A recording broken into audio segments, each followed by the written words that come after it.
First off, I guess just on the injury front, I know Jalen had that collision. He was back in the game. Grant as well got tripped up as everyone. Came out of that okay? Yes, they are all right. Took those bumps, but they're fine. Defensively with you guys tonight, giving up 123. I know you guys had led the whole way, but what did you kind of see in terms of that part of the game and the Horford-Tice combination on both ends of the floor? Yeah, I think Al and Daniel were fine. It was a team that plays different than they have, extremely fast-paced, and one of the top scoring teams since we saw them 16 games ago. So they are playing different. They're really good on offense. I think number 4 overall in that last 16 games. Obviously, a different team with Halliburton and Hield and some of the things they're doing flying around with the pace that they play with. So credit to them for that and make it tough on you as far as that. But communication-wise, it's a few games in a row now that we haven't been as sharp as we need to be with the switching, with the communication. And that was a little bit more apparent tonight, just like last game.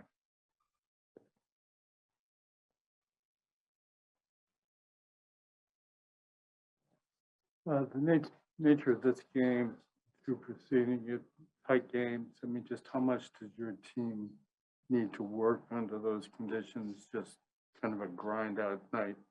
Yeah, I mean, you would like to play better basketball, so you're not in that situation.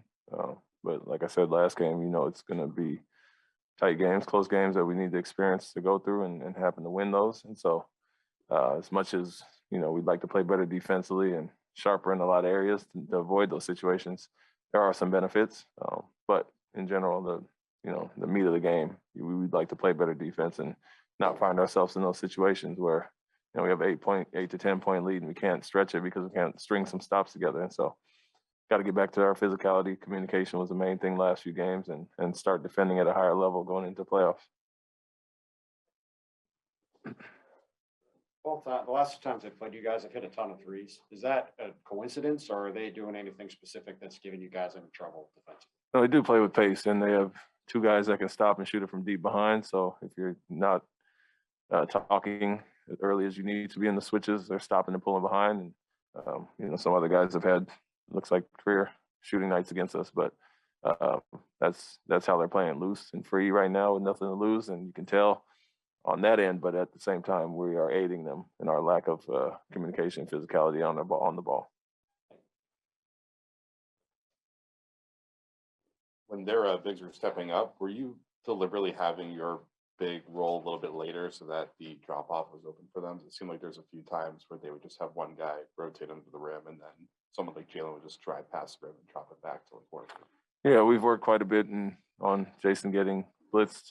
We've seen it a lot this year, and we want our big to find the pocket and make plays from there. We'll have the numbers behind it. And so he does what he does, gets rid of the ball and trusts his guys. And weren't as crisp with our passing overall tonight, especially early on. But late in the games, we know teams are going to go after Jason, and it frees everybody else up. And you got a guy like Jalen out there. He's going to benefit from that all day. Sneak a Zoom question in from Gary Washburn. Hey, Ime, sorry, I'm in protocol. Can you explain like the dribble penetration? It seemed like the Pacers were able to just kind of get so many things off dribble penetration, the passes in the pocket to Smith or just at the rim. What is going on there? And is that just an absence of Robert, or something you're not doing? Well, obviously, you miss Rob at the rim, but even before that, it's our communication that I mentioned. We're missing a lot of switches to allow them to get downhill or being behind. And like I said, they do have 2 really good shooters that we like to chase over the top, and so they'll get downhill a little bit there. And but I would say our reds, our switches haven't been as good as they need to be the last 3 games specifically, and so that's allowed some of that miscommunication and confusion, allowing them to get downhill. But Rob does erase a lot of things at the rim, but because he's not there, we're going to have to be that much better on the perimeter.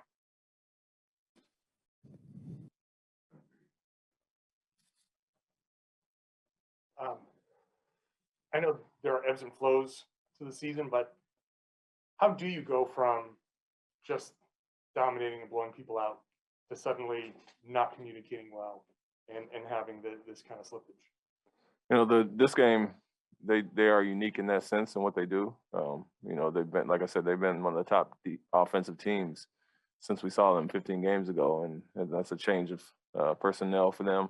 They're doing some good things that cause confusion, as we saw in the last game against them.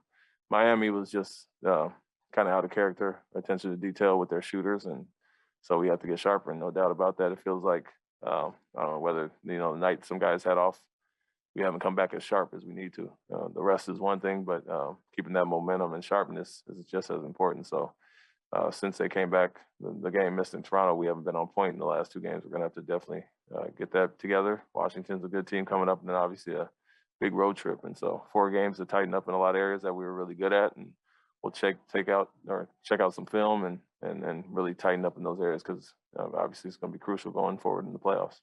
Is there that sharpness? Does that kind of get dulled by things? When things are rolling, they're just rolling, and maybe there's a natural kind of, everything's just going well, and these tough games are where you really get did that sharpness kind of go away a little bit over that? I mean, we had a tough stretch against high-level opponents, and Miami's in the same boat, so there shouldn't be any letdown with Toronto or Indiana. I mean, they're still good teams that we'd like to play better against. We were taking care of business against some of the lower teams earlier, but unless there was some natural complacency after Golden State and Denver and Utah and some of the good teams we played, we can't have that, especially this late in the season. Our habits that we built for the first few months, have obviously been at a high level to get us where we're at, and that's on me and the coaching staff to keep them sharp and focused on what's to come in the next 4 games. Wrap it up right there. Thank you, Coach. Thank you.